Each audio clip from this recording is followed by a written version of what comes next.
Hello दोस्तों, स्वागत है आपका टारगेट एसएससी 2020 में। और आज हम डिस्कस करेंगे ल्यूशन की क्लास नंबर 1, जहाँ पे हमने इंपॉर्टेंस पॉइंट को लिया है जो हर एग्जाम के लिए इंपॉर्टेंट है। अगर आप किसी भी एग्जाम की प्रिपरेशन कर रहे हो तो ल्यूशन जी के बहुत ज़्यादा इंपॉर्टेंट रोल लगता है।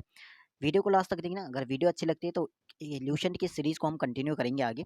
तो आज का जो हमारा टॉपिक रहेगा वो रहेगा मगध राज्य का उत्तर, और साथ में इसके जो समकालीन सिकंदर की भी हम बात करेंगे। तो स्टार्ट करते हैं टॉपिक हमारा मगध राज्य वाला। ठीक है, तो सबसे पहले आता है हमारा संस्थापक। ठीक है, तो क्वेश्चन आता है कि मगध राज्य की सबसे प्राचीन वंश का संस्थापक कौन है। तो आंसर आ जाएगा बृहदत्त।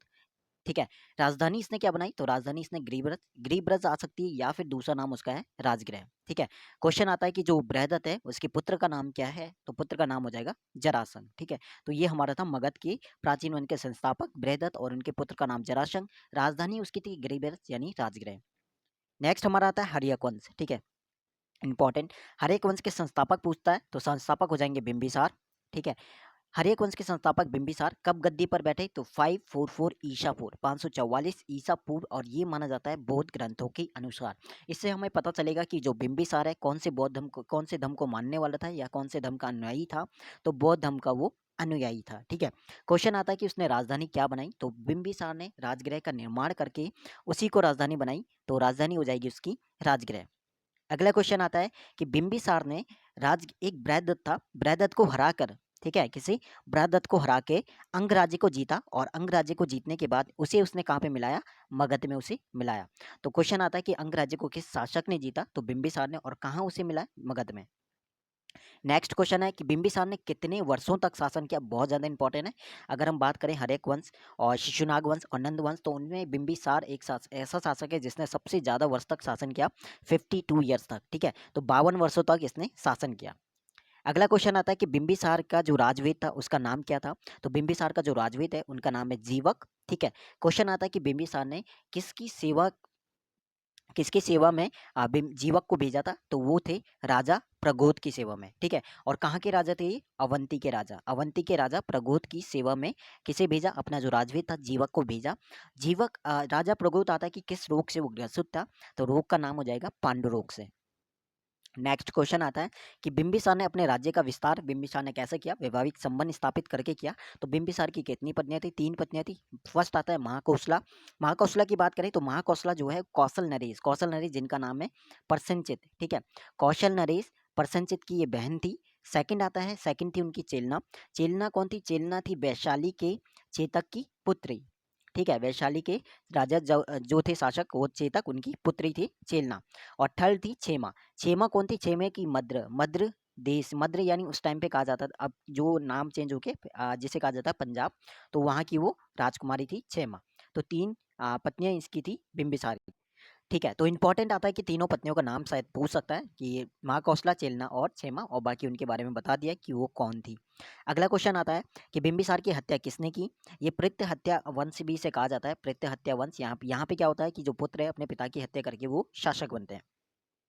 बिंबिसार की हत्या की उसके पुत्र ने, उनका नाम है अजातशत्रु, और अजातशत्रु ने हत्या की, और उसके बाद अजातशत्रु गद्दी पर बैठा। क्वेश्चन आता है कि अजातशत्रु गद्दी पर कब बैठा, तो सन आ जाएगा 493 ईसा पूर्व में। अगला इंपॉर्टेंट क्वेश्चन, अजातशत्रु का उपनाम काफी बार पूछा जाता है, तो वो हो जाएगा कुणिक।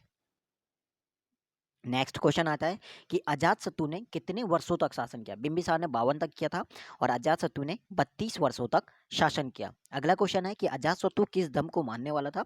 कहा जाता है यहाँ पे प्रारंभ में वो किस धर्म को मानता था, जैन धर्म को मानने वाला था। यह क्वेश्चन आता है कि अजातशत्रु किस धर्म का अनुयायी था, तो जैन धर्म का अनुयायी था। अजातशत्रु का एक मंत्री था जिसका नाम क्या था, वर्षकार, या फिर कहीं कहीं पे वर्षकार करके भी लिखा रहता है, वर्षकार या फिर वर्षकार। जिसकी सहायता थे उसने क्या किया था, वैशाली पर विजय प्राप्त की थी। अजातशत्रु ने अपने मंत्री यानी वर्षकार की सहायता से वैशाली पर विजय प्राप्त की थी। ठीक है, नेक्स्ट है अजातशत्रु की हत्या किसने की, तो अजातशत्रु की हत्या की उसके पुत्र, और जिसका नाम था उदयन ने। और उदयन उसके बाद गद्दी पर बैठा उदयन, और कब बैठा, 461 ईसा पूर्व में। ठीक है, 461। उदयन ने क्या किया, इंपॉर्टेंट काम इससे क्या किया, इसने पाटलीग्राम की स्थापना की। उदयन ने पाटलीग्राम की स्थापना की। यहाँ से हमारा उदयन के बाद आता है हमारा जो हर्यक वंश है उसका अंतिम राजा, जो इंपॉर्टेंट है, काफ़ी होंगे तो वो हमने जो इम्पोर्टेंट है उसी के बारे में डिस्कस करेंगे। तो हर्यक वंश का जो अंतिम राजा है वो कौन था, नागदर्शक। ठीक है, तो यहाँ से हमारा हर्यक वंश कंप्लीट हो जाता है। ठीक है, तो मैंने इंपॉर्टेंट पॉइंट जो भी थे उन्हें शॉर्ट्स में लिया था और हर एक पॉइंट इंपॉर्टेंट है, कोई भी आपका एग्जाम में आ सकता है। तो हर्यक वंश यहाँ से खत्म हो जाता है। हर्यक वंश का अंतिम राजा हो जाएगा नागदशक। इसके बाद नागदशक की हत्या किसने की? तो नागदशक का एक अमात्य था, ठीक है, मंत्री था अमात्य, जिसका नाम था शिशुनाग। उसने उसकी हत्या की और उसके बाद उसने एक नया वंश, जिसे कहते हैं शिशुनाग वंश, की स्थापना की। अच्छा, शिशुनाग जो है गद्दी पर कब बैठा? तो वो बैठा 412 ईसा पूर्व में। ठीक है, क्वेश्चन आता है, एक शिशुनाग का इंपॉर्टेंट क्वेश्चन है कि उसने राजधानी को चेंज किया था। तो राजधानी उसने वैशाली से कहाँ ले गया? वो पाटलिपुत्र से वैशाली। तो शिशुनाग ने अपनी जो राजधानी थी पाटलिपुत्र से वैशाली कर दी। ठीक है, शिशुनाग के बाद उसका उत्तराधिकारी यानी उसके बाद राजा कौन बना? तो वो बना कालाशोक। और कालाशोक ने फिर राजधानी जो अ, शिशुनाग था जो पाटलिपुत्र से वैशाली ले गया था, उसके बाद कालाशोक ने दोबारा से राजधानी कहाँ पे ले आया? फिर से पाटलिपुत्र ले आया। ठीक है, तो इम्पोर्टेंट चीज़ था, दोनों में राजधानी दोनों ने चेंज की थी। शिशुनाग ने राजधानी को, कंफ्यूज मत होना, शिशुनाग ने पाटलिपुत्र से वैशाली, और जो कालाशोक था उसने राजधानी दोबारा से पाटलिपुत्र ले आया। ठीक है, इसके बाद हमारा शिशुनाग का वंश का अंतिम शासक की बात करें तो वो था नंदीवर्धन। तो यहाँ से हमारा शिशुनाग वंश खत्म हो जाता है। ठीक है, इसके बाद आता है नंदवंश, और नंदवंश के जो संस्थापक हैं वो कौन है? वो माने जाते हैं महापद्मनन। ठीक है, तो नंदवंश के संस्थापक हैं महापद्मनन। इसके बाद ज़्यादा डिटेल यहाँ पे नहीं करेंगे डिस्कस। इसके बाद सीधा इसके अंतिम राजा की बात करें तो नंदवंश का अंतिम राजा कौन था? तो वो हो जाएंगे कौन? धनानंद। धनानंद था, और धनानंद को किसने हराया था? चंद्रगुप्त मौर्य ने। किसकी सहायता से? चाणक्य की सहायता से। ठीक है, तो चाणक्य की जो इनिशियल की थी धनानंद ने, उसके बाद उसने बदला लेने के लिए चंद्रगुप्त मौर्य की सहायता से उसने क्या किया? धनानंद को हराया। काफी डिटेल में हम जाएंगे नहीं, क्योंकि इंपॉर्टेंट चीज जो भी है पॉइंट उसी के बारे में हम डिस्कस करेंगे यहाँ पे। ठीक है, इसी के टाइम पे समकालीन इसका कौन था? सिकंदर। सिकंदर था, तो सिकंदर से भी काफी क्वेश्चन हमारे पूछे जाते हैं। अब हम बात करते हैं सिकंदर के बारे में, जो कि बहुत ज्यादा क्वेश्चन यहाँ पे आते हैं इससे भी। सिकंदर की बात करें तो सिकंदर का जन्म कब हुआ था? 356 ईसा पूर्व में यहाँ पे जन्म हुआ था सिकंदर का। इन जो इस टॉपिक है, यानी जो नोट्स हैं उसमें कैस कोई भी ऐसा पॉइंट नहीं छूटेगा आपका जो ल्यूशन में से ना हो। ठीक है, हर एक पॉइंट को लिया जो भी एग्जाम में आ सकता है, तो इसलिए वीडियो आपको कह रहा हूँ कि इंपॉर्टेंट है और शॉर्ट में मैंने लिखा है। तो इसी टाइप से अगर नोट्स बनाते हो या इसी टाइप से करते हो तो बहुत ज़्यादा इंपॉर्टेंट बेनिफिशियल आपके लिए होगा। ठीक है, तो बात करते हैं सिकंदर की। बात करते हैं तो सिकंदर का जन्म हुआ था 356 ईसा पूर्व में। क्वेश्चन आता है कि सिकंदर के पिता का नाम क्या था? तो सिकंदर के पिता का नाम था फिलिप। और क्वेश्चन आता है कि फिलिप जो है कहाँ के शासक थे? तो क्वेश्चन आता है कि फिलिप जो थे वो थे मकदूनिया के शासक। कहाँ के?